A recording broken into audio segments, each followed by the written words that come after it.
et Sophie Lomozoff nous parle du jeu de l'entraide. Oui, en fait, ce qui est génial, c'est que vous connaissez déjà tous le jeu de l'entraide. C'est ce qui se passe au quotidien quand quelqu'un tout d'un coup tourne en rond dans une problématique, est là à côté de vous et vous pose une question, comment aller mieux ou comment trouver une solution, comment changer de point de vue.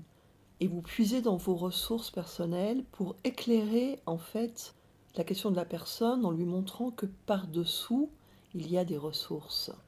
Et le jeu de l'entraide, c'est ça, c'est des cartes de proposition avec des situations difficiles de notre vie et des cartes de proposition également avec des solutions de ressources.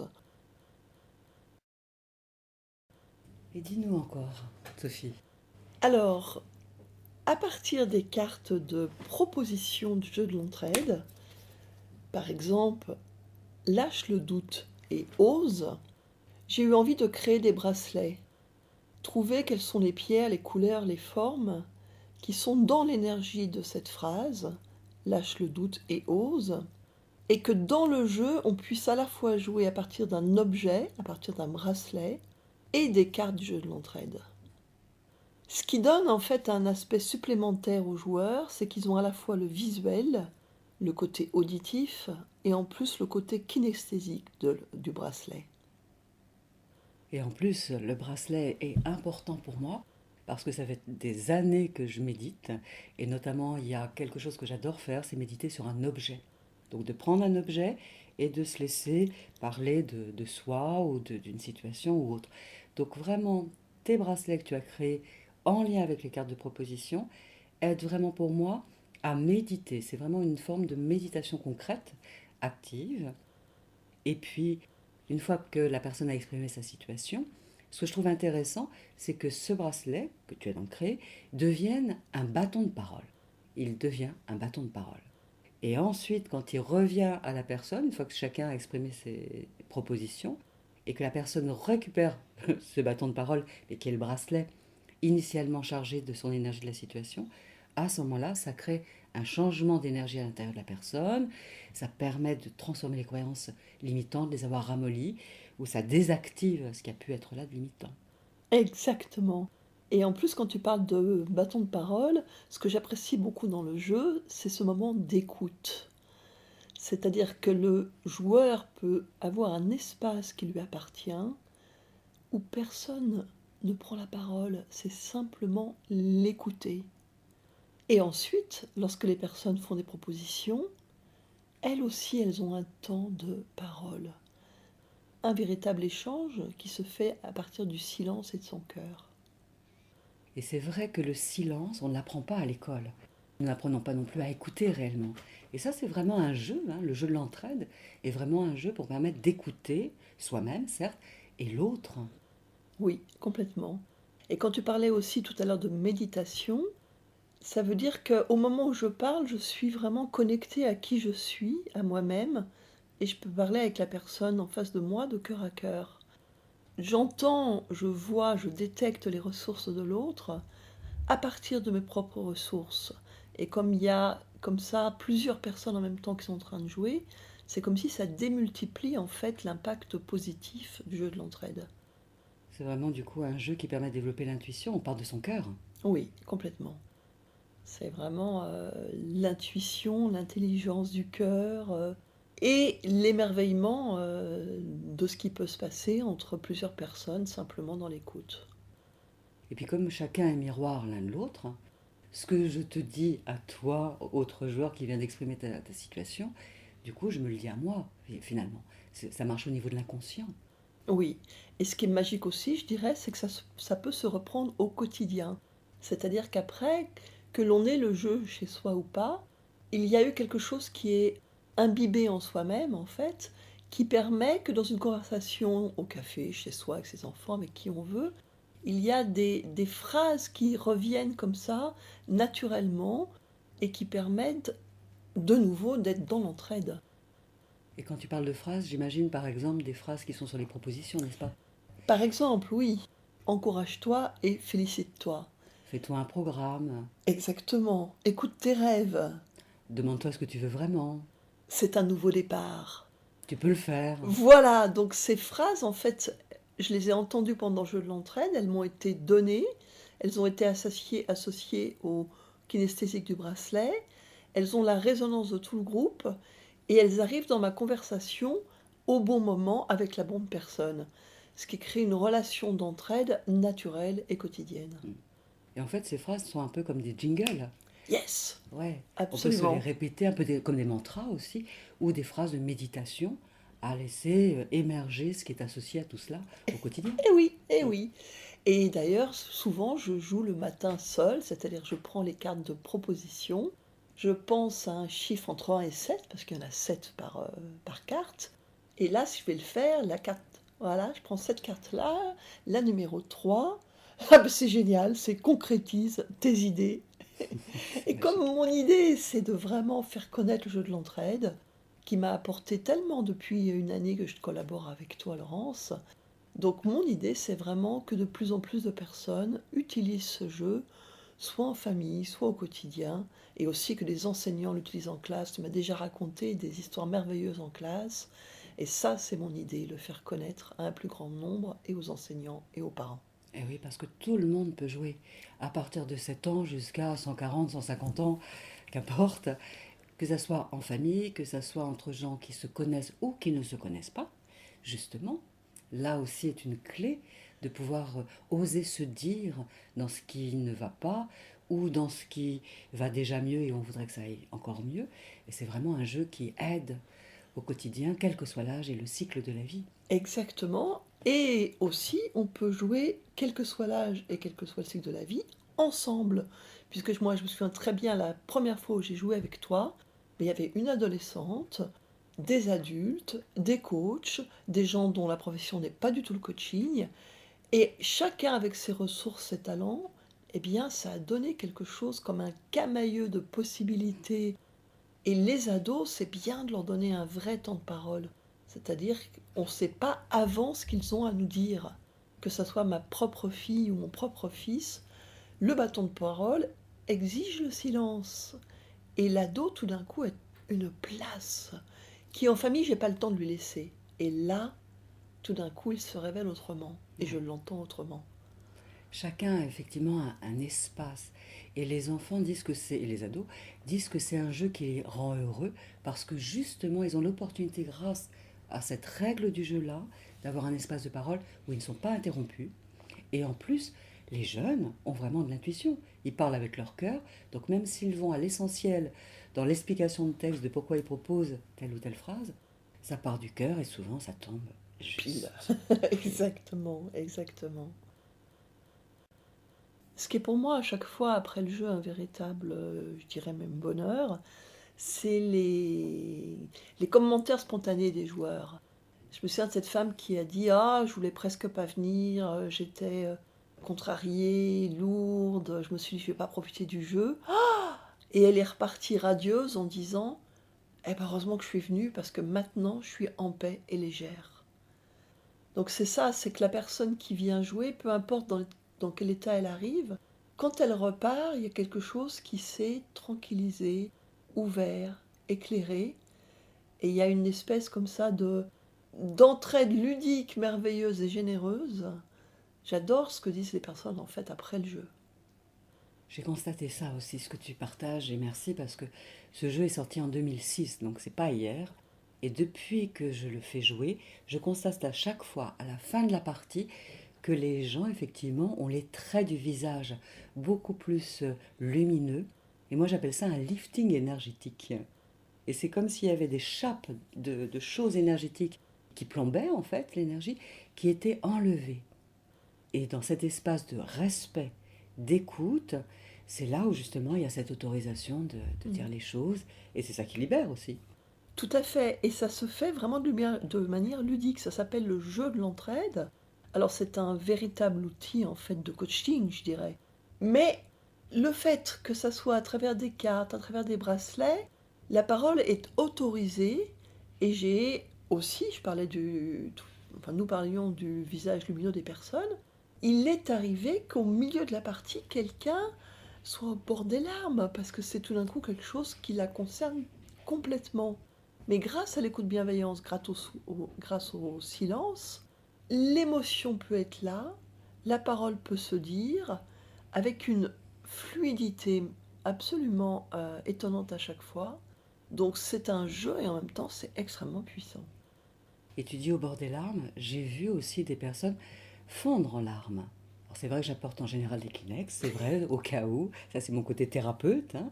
Et c'est l'occasion justement dans ce cadre si sécure finalement, si tranquille, respectueux, que la personne peut aussi libérer une émotion qui pourrait être là. Donc quelqu'un qui ne voit pas un thérapeute par exemple, ça peut être l'occasion quand même de se dire, et nous avons tous, quel que soit l'âge, envie et besoin de nous dire par moment. Et d'avoir ce cadre-là, cet espace-temps pour pouvoir se dire, oser aller dans l'ouverture de son cœur, dans l'émotion aussi, c'est un cadeau que chacun se fait, et à tous, quoi. Oui, et en même temps, si la personne veut rester dans un sujet plus superficiel ou plus quotidien, c'est complètement possible. C'est-à-dire que les phrases de proposition ont été créées de manière très ouverte. Par exemple, la phrase de situation, c'est le souk ici, peut être prise très à l'intérieur de moi, je n'arrive plus à penser, je n'arrive plus à vivre, je n'arrive plus à organiser ma vie, j'ose aller parler de moi intimement, mais ça peut être aussi simplement, c'est le souk dans ma maison, voilà, j'ai préparé des sacs pour donner à une association, j'ai préparé des sacs pour vendre quelques objets, mais en même temps, c'est le souk, je ne sais plus comment avancer avec ce projet. Tout à fait. Et toujours avec cette phrase de situation, c'est le souk ici, puisque j'ai vraiment créé pour que ça soit des grands portails de situations, de possibilités, ça peut être aussi, c'est le souk dans la société, dans la nation, avec le gouvernement, ou pour les gens qui sont politiques. Ça peut être aussi, c'est le souk dans mon entreprise dans laquelle je travaille, en termes d'organisation, avec la restructuration ou la fusion en cours, ou je ne sais quoi. Ça peut être, c'est le souk dans ma famille, au moment d'un héritage ou quelque chose comme ça, parce que des fois c'est compliqué. Et pour chaque carte, effectivement, de situation, on peut ouvrir son cœur. Je dirais force 2 à force 10 sur l'échelle de Richter de la situation qu'on a envie d'expérimenter, d'explorer ensemble. Exactement, il y a cette liberté qui est totalement respectée de chaque joueur. Et ce qui est important aussi, c'est que quelle que soit la participation de chacun, c'est-à-dire que le joueur prenne une situation à 1 ou à 10 000, toi tu dis de 2 à 10, mais j'exagère un peu, il y a une connivence qui va s'installer avec les autres joueurs. Et quel que soit ce que dit aussi le joueur d'en face qui va t'apporter des réponses ou des axes en fait de réflexion, de recul, ça peut être dit en quelques mots et c'est porteur, ça peut être dit en 3 minutes et c'est porteur. Donc c'est vraiment un jeu qui permet à chacun de se dire et de s'écouter et d'être écouté dans ce qui est juste et bon pour lui à ce moment-là. Ouais. Et je rebondis sur le mot que tu as utilisé, connivence. Et tu utilises le mot connivence, et j'utilise pour ma part le mot intimité. S'il y a bien une valeur qui est fort importante pour moi dans ma vie, aussi bien personnelle, de femme, et dans ma vie professionnelle en tant que thérapeute accompagnante, et même en tant qu'auteur, c'est l'intimité. Parler de cœur à cœur, d'âme à âme, si je puis dire, parce que j'ai un côté très spirituel aussi, mais vraiment incarné dans le quotidien, dans le concret. Et là, c'est vraiment de l'intime de soi, l'autorisation, se dire en vérité, en authenticité. D'ailleurs, je rappelle que s'il n'y a pas d'authenticité, si on n'a pas envie de parler de soi, si on n'a pas envie d'être authentique, mieux vaut pas jouer, d'une part, ou alors d'être simplement force de proposition. Tout à fait, ça c'est déjà arrivé. C'est même arrivé que quelqu'un ne veuille pas jouer et à la fin joue. Mais là aussi, le jeu permet la liberté de la participation de chacun. Et pour moi, ce qui est important de dire aussi, bien sûr, il y a l'intimité, bien sûr, il y a le cœur à cœur, il y a la connivence. Mais c'était vraiment un jeu de communication. Pleinement, Sophie. Et ça permet à la fois de communiquer, de se dire, et puis de se développer intérieurement, d'avoir accès à de nouvelles ressources qu'on se donne soi-même et que les autres nous donnent aussi. Oui, Et c'est valable aussi ce jeu en entreprise. Je ne sais pas si tu te souviens, Sophie, c'est que, notamment pour ma part, je l'ai fait jouer en entreprise et les gens avaient par exemple un projet un secteur avait un projet et du coup chacun après utilisait ce point de départ-là qui était le thème qu'avait la société ou le secteur d'entreprise et les gens partaient de là et ça a créé vraiment une synergie d'équipe. Absolument. Oui. Donc c'est un jeu utile dans plein de domaines. Et où se joue ce jeu alors? Où est-ce qu'on peut le jouer? Eh bien, avec toi, j'ai appris qu'on peut le jouer dans des cafés. J'ai toujours privilégié soit des ateliers, soit des séances de coaching, en fait, dans des endroits un peu fermés. Et là, la première fois, tu m'as proposé d'aller faire jouer le jeu dans un café. Et je me suis dit, il y a du monde, il y a des gens, il y a du passage. T'as insisté, t'as dit, bah oui, on est au cœur de la vie, donc le café est au cœur de la vie. Ah, et en fait, oui, bien sûr, il n'y a pas besoin d'un endroit géographique précis. Ça peut être chez soi, ça peut être dans une salle de conférence, ça peut être au café, au restaurant. C'est-à-dire qu'à partir du moment où en fait le jeu se déroule, le groupe est comme dans sa propre bulle. Il y a une circulation qui se fait de l'un à l'autre. Il n'y a pas besoin d'un endroit spécifique ou d'un moment spécifique. Parfois, on peut croire que pour parler de soi, il faut être dans un endroit intime. Mais combien de fois, peut-être tu partages cela, au restaurant, quand on est avec son amoureux, son amoureuse, ou quelqu'un d'intime, un ami, une amie, nous parlons de nous. Et puis l'autre essaye de nous donner des conseils. Et bien là, il y a simplement un support qui est là, qui nous permet de parler dans un cadre de temps, avec une règle en quelque sorte, mais nous parlons de nous. Et comme tu le dis si bien, c'est que nous créons un cocon. Ce jeu permet de développer la concentration, la présence, une réelle présence à soi, à l'autre, où que l'on soit. Où que l'on soit. Exactement. Même au resto. Moi, je le fais jouer à la fin, au moment du dessert et du café, tu sais, à la Oui, fin. oui, oui. Et là, je pense à quelqu'un, par exemple, qui l'a fait jouer lors d'une soirée d'anniversaire. C'est-à-dire que, bon, la soirée d'anniversaire, il y a le repas, il y a quelque chose de convivial, de chaleureux, mais eh ben voilà, on va entre nous jouer le jeu de l'entraide. Donc ça permet de faire comme ça des soirées surprises. Moi, je l'avais fait en fait un 31 décembre avec des amis. La soirée, on n'avait pas envie de se quitter, on avait déjà parlé, mangé, il y avait quelque chose qui était prêt. Et quand je leur ai proposé, ça m'est venu comme ça tout d'un coup de faire jeu de l'entraide, ça a créé un espace entre nous différent, autrement, et ça a joint les jeux de la nouvelle année, les vœux de la nouvelle année. Tiens, j'ai dit jeux. Les vœux de la nouvelle année avec les propositions fortes de jeu de l'entraide, ça a été un moment extraordinaire. Parce qu'il est vrai que lorsque nous sommes avec une amie, un ami, au restaurant, dans un café, en train de boire un pot, en général, nous avons tous le cœur sur la main et l'envie d'aider l'autre. Je crois qu'on a tous ça. Depuis que je travaille en tant que thérapeute, je constate que tout le monde a envie d'être utile et aidant. Maintenant, grâce à ce jeu, ça permet d'avoir une ligne directe vers des ressources. Et sans s'éparpiller et sans considérer qu'on a la science infuse. On est simplement force d'hypothèse, force de proposition.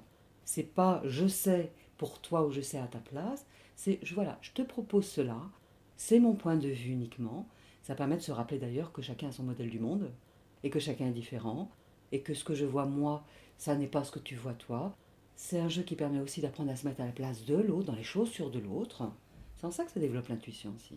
Oui, tout à fait. Et ce qu'il y a, c'est que ça propose un autre cadre que le quotidien. Au quotidien, en fait, je dialogue avec l'autre.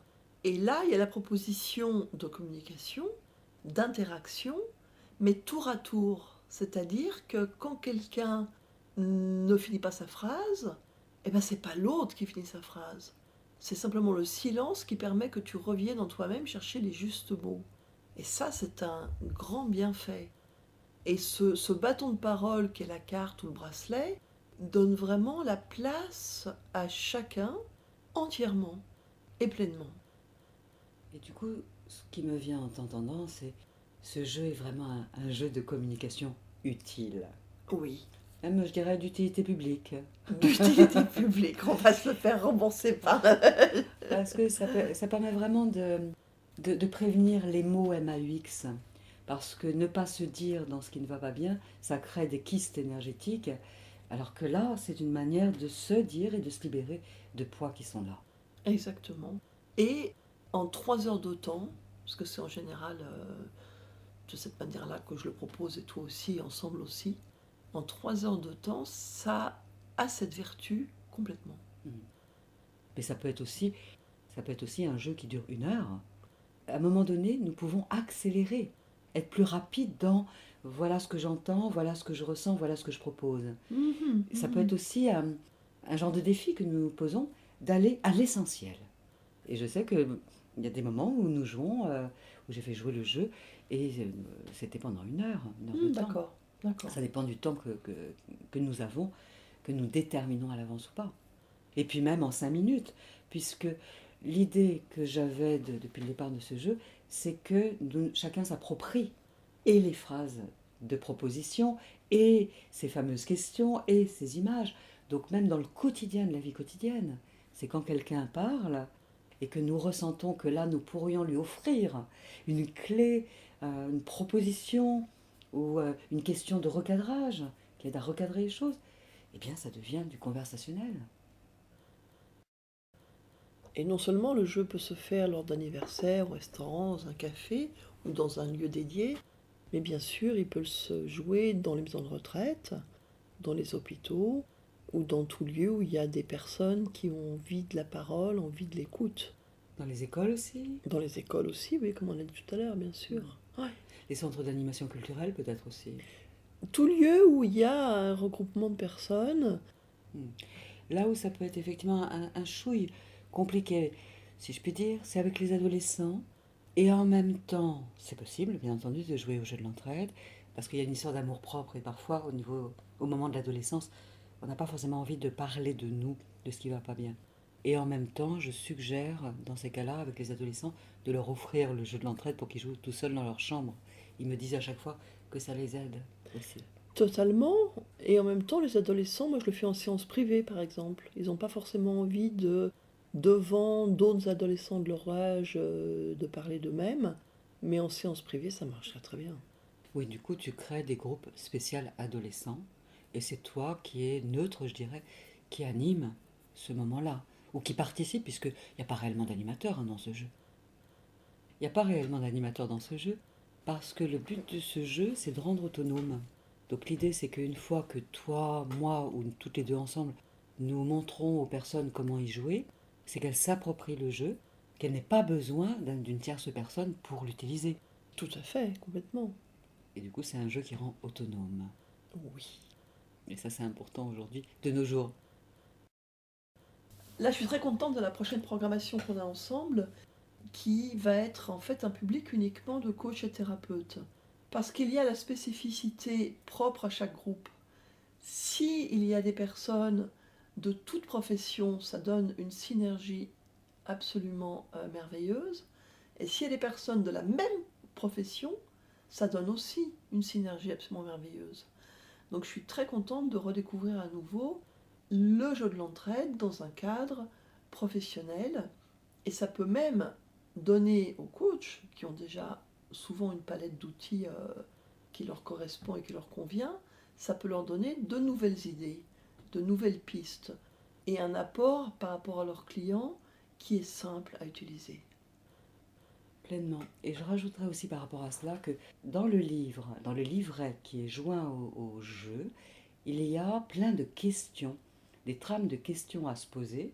Et puis il y a des visualisations créatrices qui aident à développer l'imaginaire, l'intuition, le côté visualisation créatrice. Et comme une image vaut 1000 mots, donc c'est important d'avoir ça en stock. Donc beaucoup de coachs me disent qu'ils se servent de ce qui est dans le livre proprement dit pour enrichir et leur vidéothèque intérieure d'images, et puis de réviser en quelque sorte la trame d'un questionnement pertinent qui aide à aller plus loin dans la connaissance de soi ou de l'autre. Tout à fait. Et non seulement ça, c'est-à-dire qu'on peut aussi proposer au client, lorsqu'il a une question, de réfléchir lui-même à partir du questionnaire qui est vraiment clairement posé dans le livre, et ayant une réflexion préalable, arriver à la prochaine séance de coaching en permettant d'aller encore plus loin finalement dans l'ouverture et les solutions. Et effectivement, j'invite souvent les personnes que j'accompagne en séance individuelle à continuer à s'intérioriser, à s'introspecter aussi entre les séances. Et parfois, ils utilisent effectivement ce jeu-là pour se permettre d'avoir les bonnes questions, une trame de questionnement pertinente. Ah oui, exactement. C'est important qu'il y ait le coach qui connaisse le questionnement, mais le client lui-même également. Ouais. Et là, il l'a noir sur blanc, dans un livret d'une clarté accessible à tous. D'autant plus que ces questions pertinentes que moi j'avais apprises lorsque j'ai fait mes études, j'aime bien dire ça comme ça, de PNL, programmation neurolinguistique, qui est le métamodèle, et ce sont des questions qu'on n'apprend pas, que nous n'apprenons pas à l'école. Alors que si nous apprenions ces questions clés directement lorsque nous sommes petits, nous sortirions de l'ornière des situations qui sont problématiques, qu'on traverse tous, hein, c'est juste la vie, mais avec plus de facilité et de souplesse. Mhm. Donc c'est une forme de tuteur, de coach perso que ce livret en fait, hein, qui est avec le jeu de l'entraide. Mais tout à fait, tout à fait. Et donc si je comprends bien Sophie, c'est que tu as tellement aimé ce jeu, et je t'en remercie, que tu en as créé des bracelets à partir des phrases qui sont sur les cartes de proposition. Donc par exemple, ça va bien se passer, tu peux le faire, fais-toi un programme, dis oui à l'amour, et tu as créé des bracelets que je trouve absolument magnifiques, que les gens après peuvent se procurer d'ailleurs, hein, s'ils le veulent. Et en tout cas, ma question c'est, comment tu les crées, ces bracelets? Dans quelle énergie es-tu? Qu'est-ce que tu fais passer dans ces bracelets? Alors, tu parles d'énergie, c'est exactement ça. C'est-à-dire que je m'imprègne totalement de la phrase et souvent je choisis les phrases au hasard. C'est-à-dire que je prends la carte de proposition, il y en a 7. Je pense à un chiffre dans ma tête entre 1 et 7 et je lis la phrase qui arrive. Et la première phrase que j'ai choisie la première fois où j'écris un bracelet, c'est la phrase « c'est un nouveau départ ». Donc là, il y avait une synchronicité complètement extraordinaire. Donc je suis restée dans cette énergie, c'est un nouveau départ, pour choisir les perles en fait. C'est-à-dire que c'est vraiment que la main soit guidée par la phrase elle-même. Et puis une autre perle, et puis une autre, et puis une autre. Comment elles s'assemblent ensemble, comment elles sont dans cette énergie, c'est un nouveau départ. Est-ce que ça va être la matière qui va me guider ou la signification de la pierre quand j'en utilise, la couleur? C'est-à-dire pour moi, c'est quand la personne a l'objet en main, c'est comme si elle avait c'est un nouveau départ en main. Et je me souviens qu'une des premières aussi cartes, phrases que j'avais tirées, c'est respire consciemment. Et là aussi, synchronicité, j'étais tout d'un coup dans la joie de créer ces bracelets à partir ou dans la carte ou avec la carte, je ne sais pas exactement comment dire. Et m'est arrivé respire consciemment. Ouah, d'accord, j'ai le temps. Perle après perle, je peux respirer et faire émerger l'énergie de la carte dans l'énergie du bracelet. Donc du coup, les propositions t'ont aidé à doper, si je puis dire, ta propre créativité. Oui, oui. Et puis aussi, comme j'achetais depuis plus de 10 ans à travers différents pays et différentes situations des perles, et que je les avais soigneusement posées dans un placard, non seulement ça a dopé la créativité, mais ça a permis que ces perles prennent vie, que tout d'un coup ces achats au fil du temps prennent une réalité Qu'elles deviennent utiles. et qu'elles deviennent utiles. Et, Exactement. et quel genre de pierre tu utilises alors, hein, par exemple? Alors souvent, c'est des pierres semi-précieuses, Par exemple. la cornaline par exemple, qui apporte le bonheur, la citrine, qui apporte la joie, l'apatite, qui est une pierre bleue que j'ai découverte récemment, et qui invite l'émotion en fait à circuler en soi. Donc si c'est une émotion positive, elle va rayonner, souvent elle va vers la confiance. Mais j'utilise aussi des perles de bois. J'avais acheté un chapelet il y a des années sur un marché, voilà, quelqu'un qui vendait un chapelet, ça me semblait... Et il m'a dit, oui, c'est très ancien, mais voilà, maintenant je le vends, donc j'utilise des perles de ce chapelet. J'utilise parfois de l'œil de tigre, qui est bien connu pour ses vertus de protection. Mais voilà, je me laisse guider par ce que je rencontre finalement pour l'associer à cette phrase du jeu de l'entraide. Et qui donne vraiment une qualité énergétique à ces bracelets que tu crées. Et qu'on peut avoir à la fin de la partie si tel est notre bon plaisir. Absolument. Ouais, ouais. Merci Sophie, merci pour tout.